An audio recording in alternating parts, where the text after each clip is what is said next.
చూడండి ప్రియమైన వాళ్ళరా, దైవిక జ్ఞానం కలిగిన వాడు, జ్ఞానమందు అభివృద్ధి పొందుతున్నవాడు, క్రీస్తే తనకు జ్ఞానముగా ఆధారం చేసుకుని జీవించేవాడు తను తాను కాపాడబడి భద్రపరచబడి తండ్రికి ఇష్టడుగా సంతోషకరంగా ఉండడం మాత్రమే కాకుండా తను ఎట్లా ఉంటాడంట, ఏ రకంగా ఉంటాడంట, ఎవరి తన జీవితం మీద అధికారిగా ఉండేటట్లు చేసుకుంటాడంట, ఎవరి శిరసత్వం కింద, ఎవరి నాయకత్వం కింద, ఎవరి పరిపాలనలో ఉండేవాడుగా ఉంటాడంట.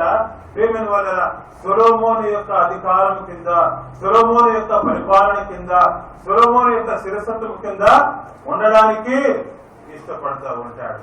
అయితే అక్కడ పరిస్థితులు ఎట్లా ఉన్నాయంట, వాస్తవానికి ఎవరు ఏలాలంట, ఎవరు సింహాసనం మీద ఉండాలా, ఎవరు ప్రజలను పరిపాలించాలా, సొలొమోను పరిపాలించాలా. కానీ అక్కడ సొలొమోను బదులు ఎవరు పరిపాలిస్తా ఉన్నారంట, అదోనియా. ప్రేమిని వల్ల అదోనియా సాతానుకు గుర్తుగా ఉంటా ఉంది. దేవుని కృప కిందికి వచ్చి కృప ద్వారా కాపాడబడుతూ భద్రపరుస్తూ నీ రక్షణను భయంతో వణుకుతో కాపాడుకునే దేవుని బిడ్డ, దేవుని జ్ఞానం ఎటువంటిదంటే అదోనియా నీ మీద ఏలుబడి చేయకుండా కాపాడుతా ఉంది. నీ మీద శత్రువు ఏలుబడి చేయకుండా, నీ మీద పాపం ఏలుబడి చేయకుండా, నీ మీద లోకం ఏలుబడి చేయకుండా, నీ మీద శరీరం ఏలుబడి చేయకుండా ఎవరిని ఏలుబడి చేసేవాడిగా ఉంటా ఉన్నారు. దేవుడు, జీవన దేవుడు, ఆయన నిన్ను ఏలేవాడుగా ఉండాలి. కాబట్టి జ్ఞానం కలిగిన వాడు ఎటువంటి వాడుగా ఉంటాడంట, బుద్ధి కలిగిన వాడు ఎట్లా ఉంటాడంటే బండ మీద ఇల్లు కట్టుకునేవాడుగా ఉంటా ఉన్నాడు.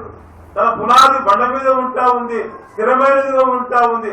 బుద్ధి లేని వాడు ఎట్లా ఉంటాడంట, అదోనియా కింద వాడు జీవించేవాడిగా ఉంటాడు. దానికి సరైన పునాది అనేది అది కొట్టివేయబడేదిగా ఉంటా ఉంది, అది కూలిపోయేదిగా ఉంటా ఉంది అంటా ఉన్నాడు. కాబట్టి వాస్తవానికి సొలొమోను ఏలాలి, కానీ అక్కడ ఎవరు వెళ్తా ఉన్నారు, అదోనియా వెళ్తా ఉన్నాడంట. ప్రేమిని వల్ల నువ్వు ప్రభువే నీ జ్ఞానమై ఉన్నట్లయితే, ఆ జ్ఞానంలో నువ్వు నిలిచి ఉన్నట్లయితే నీ ఆత్మీయ జీవితాన్ని ఎవరు ఏలకుండా దేవుడు కాపాడతాడండి. శత్రువు, అపవాది, దుష్టుడు, శరీరము ఏది కూడా నీ మీద అధికారం చేయకుండా, నిన్ను ఏలుబడి చేయకుండా ప్రభువే నీ అధికారిగా, ప్రభువే నీకు పరమ సొలొమోనుగా, ప్రభువే నీ నాయకుడుగా, నీ ప్రభువుగా నిన్ను, నీ కుటుంబాన్ని, నీ సంఘాన్ని ఆయన ఏలువాడుగా ఆయన ఉంటా ఉన్నాడు.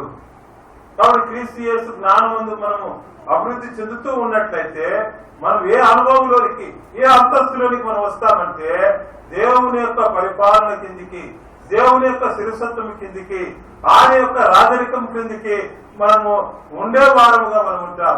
ఏ పరిస్థితుల్లో కూడా మన మీద అదోనియా ఏలుబడి చేయకుండా మనం జాగ్రత్త పడే వారముగా, ఆ దైవికమైన జ్ఞానాన్ని మనం కలిగిన వారముగా మనం ఉంటా ఉన్నాం. మనం పరీక్షించుకునే వారముగా మనం ఉంటా ఉన్నాం. నిజముగా నేను ఎట్లా ఉన్నా, ఏ నాయకత్వంలో, ఏ శిరసత్వంలో, ఏ అధికారం క్రింద ఎవరినైనా వెళ్తా ఉన్నారు, మనము పరీక్షించుకునే అనుభవంలో మనము ఉంటా ఉన్నాము. కారణం ఏంటంటే దైవికమైన క్రీస్తు యేసు యొక్క జ్ఞానము నిన్ను ఆ ప్రభు యొక్క అధికారం క్రింద ఉండేటట్టుగా చేస్తా ఉంది.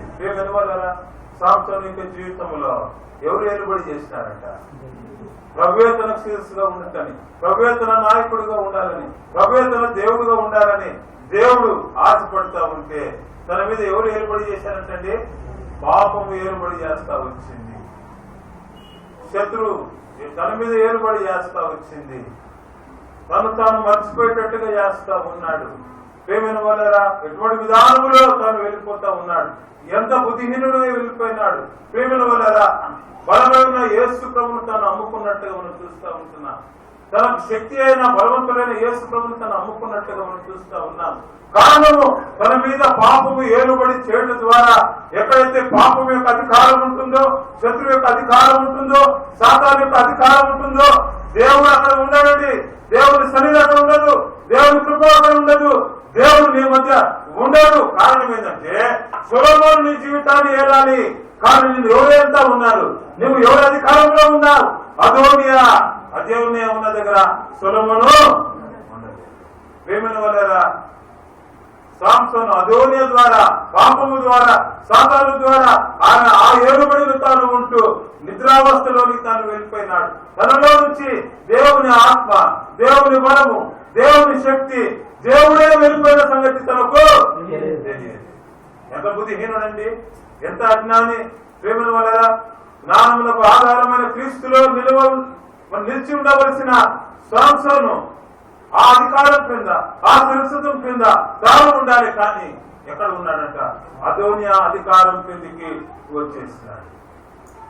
ప్రేమల వల్ల కాబట్టి దేవుని వాక్యంలో చక్కని మాట ఉంటా ఉంది. జ్ఞానము గల స్త్రీ ఏం చేస్తా ఉందంట? తన ఇల్లు కట్టుకుని, ఏ ఇల్లు? తన ఆత్మీయ ఇంటిని కట్టుకొనును. ఎలా కట్టుకుంటుంది? సొలొమోను యొక్క అధికారం కింద ఉండి, ఆ శిరస్సత్వం కింద ఉండి, ఆ ప్రభు కింద ఉండి, ఆ కృపలో నిలిచి, ప్రభుని తన జ్ఞానముగా ఆధారము చేసుకుని, జ్ఞానము గల స్త్రీ ఏం చేస్తా ఉందంట? తన ఇంటిని కట్టుకుంటాను. సాంసోను పాపము చేత ఏలుబడి చేయబడిన వాడే తన ఆత్మీయ ఇంటిని తానే కూర్చుకున్నాడు, తానే నష్టం చేసుకున్నాడు, తన ఇంటిని తానే నాశనము చేసుకున్న వాడుగా ఉంటా ఉన్నాడు. కాబట్టి మనం జ్ఞాపకం చేసుకుందాం, మన మీద ఎవరు ఏలుబడి చేస్తా ఉన్నారు? ఈ అధికారం కింద మనం ఉంటా ఉన్నాం. ఒకవేళ నీ మీద అదోనియా ఏలుబడి చేస్తా ఉంటే నువ్వు క్రీస్తు యేసు జ్ఞానంలో నువ్వు నిలిచి ఉండడం లేదని అర్థం. దేవుని కృపలో నుంచి నువ్వు తిరిగిపోతా ఉన్నావని అర్థం. కృపకులో జ్ఞానమందు అభివృద్ధి చెందలేదు అని వాక్యము సెలవిస్తా ఉంది. ఈ రెండిట్లో నువ్వు నిలిచి ఉన్నట్లయితే, ఈ రెండింటికి సాదృశ్యమైన ప్రభువులో మనం అభివృద్ధి చెందుతూ ఉన్నట్లయితే, ఎట్టి పరిస్థితులలో కూడా నీ ఆత్మీయ జీవితాన్ని నిన్ను అదోనియా ఏలకుండా నువ్వు భద్రం చేసుకునేవాడుగా నువ్వు ఉంటావు. అనునిత్యం నిన్ను పరీక్షించుకునేవాడుగా నువ్వు ఉంటావని దేవుని వాక్యము సెలవిస్తా ఉంది. కాబట్టి ఇక్కడ మరి యోసేపు కూడా కృప ద్వారా రక్షణ పొందినాడు.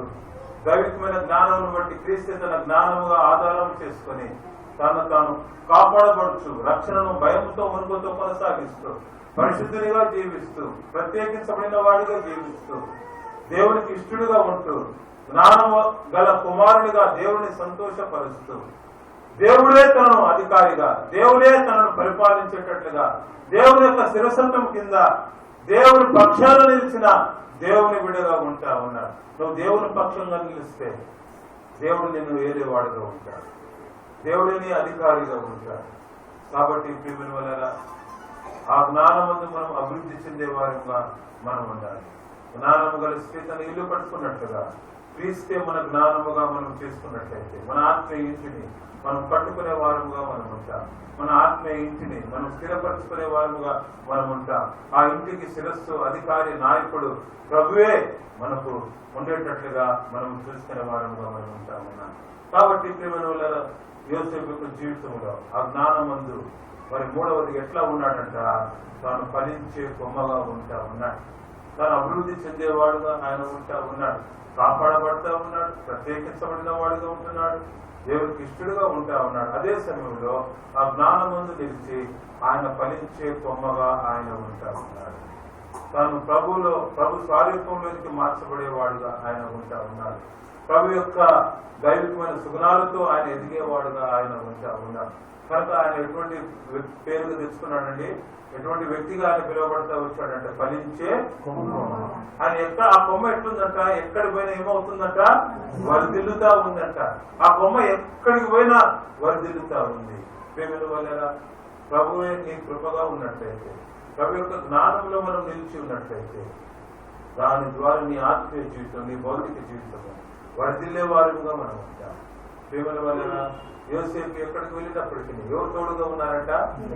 దేవుడే తోడుగా ఉన్నారు. ఎందుకంటే దేవుడే ఆధారం చేసుకున్నాడు, దేవుడే సంతోష పెడతా ఉన్నాడు, దేవుడే తన జ్ఞానముగా ఆయన తీసుకున్నాడు, దేవుడే తన మీద అధికారిగా పరిపాలించే వాడిగా చేసుకున్నాడు. కాబట్టి యోసేపు ఎక్కడ పోయినప్పటికీ దేవుడు కూడా అక్కడ ఎంత పోతున్నాడంట. మనం ఎక్కడ పోతే మన నీడ మనతో వచ్చినట్లుగా యోసేపు ఎక్కడ పోయినప్పటికీ యోసేపు వెనక తిరిగి చూస్తే ఎవరు ఉన్నారంట? దేవుడు ఉన్నాడంట. అందుకే దేవుడు అతనికి తోడుగా ఉన్నాడు. దేవుడు అతనితో ఉన్నాడు కాబట్టి ప్రేమిన వల్ల ఆయన ఎటువంటి కొమ్మగా ఉన్నాడంటే ఫలించే కొమ్మగా ఉన్నాడు, వర్ధిల్లే కొమ్మగా ఆయన ఉంటా ఉన్నాడు. కాబట్టి ప్రేమిన వల్ల నువ్వు ఆ కృపలు ఆ జ్ఞానం ముందు నిలిచి ఉన్నట్లయితే నువ్వు ఫలించేవాడుగా నువ్వు ఉండాలి. నువ్వు ఫలించే కొమ్మగా నువ్వు ఉండాలి. ప్రభు నీతో ఉండేటట్టుగా నువ్వు చూసుకోవాలి. ప్రేమిన వల్ల మనం ఎట్లా ఉంటా ఉన్నాం? రక్షణ పొందినాం. ఆ రక్షణ జీవితంలో నీ రక్షణను భయంతో వణుకుతో కాపాడుకుంటా ఉన్నావా? ప్రభుని అధికారిగా ఉంటా ఉన్నాడు. ఆ రక్షణలో నువ్వు ఫలిస్తా ఉన్నావా? ప్రభు కొరకు ఫలించే కొమ్మగా నువ్వు ఉంటా ఉన్నావా? ఫలవంతమైన జీవితం మనలో ఉంటా ఉందా? ఆ యొక్క రక్షణకు తగిన స్వారూప్యం లక్షణాలు కోరికలు మనలో కనబడతా ఉన్నాయా? దినదినం ప్రభు యొక్క స్వారూప్యంలోనికి మనం మార్చబడతా ఉన్నామా? దేవుని వల్ల మనం పరీక్షించుకోవాలి. ప్రభు వచ్చే దినాలలో సంగమించబడే దినాలలో మనం ఉంటా ఉన్నాం. దేవుని వల్ల ఎక్కడ తగ్గిపోతా ఉన్నాము, ఎక్కడ మనం నష్టపోతా ఉన్నాము, మనం సరి చేసుకునే వారంగా మనం ఉండాలి. మనము ప్రభు యొక్క స్వారూప్యంలోనికి మనము మార్చబడే వారంగా మనం ఉండాలి. సో మరి యోసేపు అటువంటి వాడుగా ఆయన ఉంటా ఉన్నాడు. తరువాత దేవుని జ్ఞానముందు ఆయన నిలిచిన వాడుగా, కృపయందు అభివృద్ధి చెందేవాడుగా యోసేపు ఉంటా ఉన్నాడు. కాబట్టి దేవుని వల్ల ఆయన ఎట్లా ఉన్నాడంట? పరిమళ వాసనగా ఉన్నాడు. ఎక్కడ పోయినా మంచి సాక్ష్యాన్ని కలిగిన వాడుగా ఆయన ఉంటా ఉన్నాడు. ఆయనలో నుంచి పరిమళ వాసన ఇతరులు చూడగలుగుతూ ఉంటా ఉన్నారు. కాబట్టి ఎఫెసీ పత్రిక 5:2 చదవాలని కోరుతా ఉన్నాను.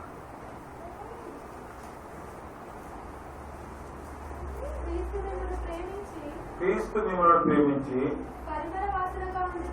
పరిమళ వాసనగా ఉండడానికి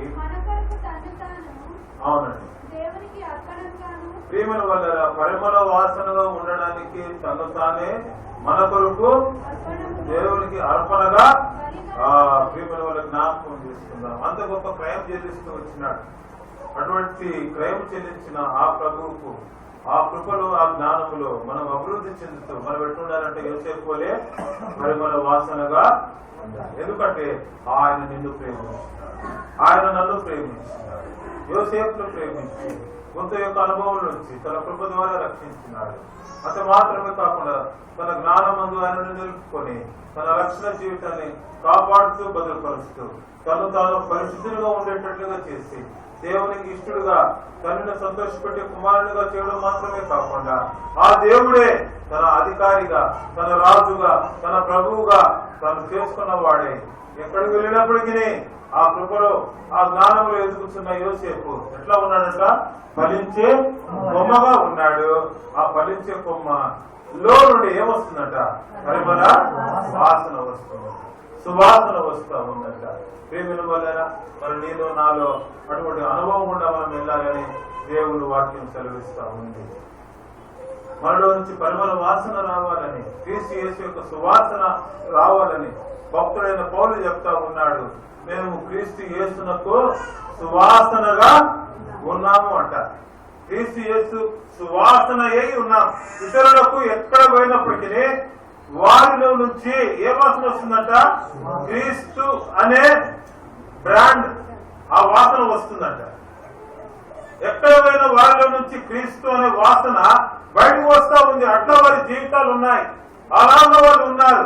కారణం ఏంటంటే దేవుని కృపలో జ్ఞానమందు వారు అభివృద్ధి చెందిన వాడుగా ఉంటా ఉన్నారు. ప్రేమైన వాళ్ళ అలాగా మనం ఉన్నట్లయితే ప్రభువే మనకు ఒక పరిమళ వాసనగా మనలో నుంచి ఇతరులు చూడగలిగిన అనుభవంలో ఉంటా ఉన్నారు.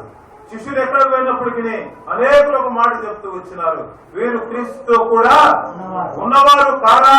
ప్రేమిల వల్ల హ్యాండ్ వీల్ పంచలే, పాంప్లెట్స్ పెట్టలే, కట్అవుట్లు పెట్టుకోలే, ఎక్కడ అడ్వర్టైజ్మెంట్ ఏం చేసుకోలే. వాళ్ళు మామూలుగా పోతా ఉంటే ఏమని శబ్దం వస్తా ఉంది, ఏమని సువాసన వస్తా ఉంది, వీరు క్రీస్తుతో కూడా ఉన్నవారు కారా. ప్రేమిల వల్ల పామరుడు, విధ లేని వారు, ఎన్నిక లేని వారు, ప్రేమిల వల్ల దేవుని కృపను బట్టి రక్షణ పొంది దేవుని జ్ఞానమందు వారు అభివృద్ధి చెందడం ద్వారా వారు ఫలించే శిష్యులుగా వాళ్ళు ఉన్నారు. అంత మాత్రమే కాకుండా ఎక్కడ పోయినప్పటికీ వీరు క్రీస్తుతో కూడా ఉన్నవారు కారా. మనము అలాంటి సాక్ష్యాన్ని మనము కలిగి ఉండాలి. మీరు దేవుని బిడ్డలు ద్వారా మన ఉద్యోగంలో, మన స్థలాలలో, మన గృహాలలో, మన సంఘాలలో మనం ఎక్కడైనప్పటికీ మనం ఎటువంటి వారిగా ఉండాలంటే పరిమళ వాసనగా మనం ఉండాలి. అలాగే మనం ఉండాలంటే ఆయన కృపలో మనం దాగి ఉండాలి. ఆ కృపలో మనం నిలిచి ఉండాలి. దినదినం ఆ కృపను మనం కోరుకునే వారంగా మనం ఉండాలి.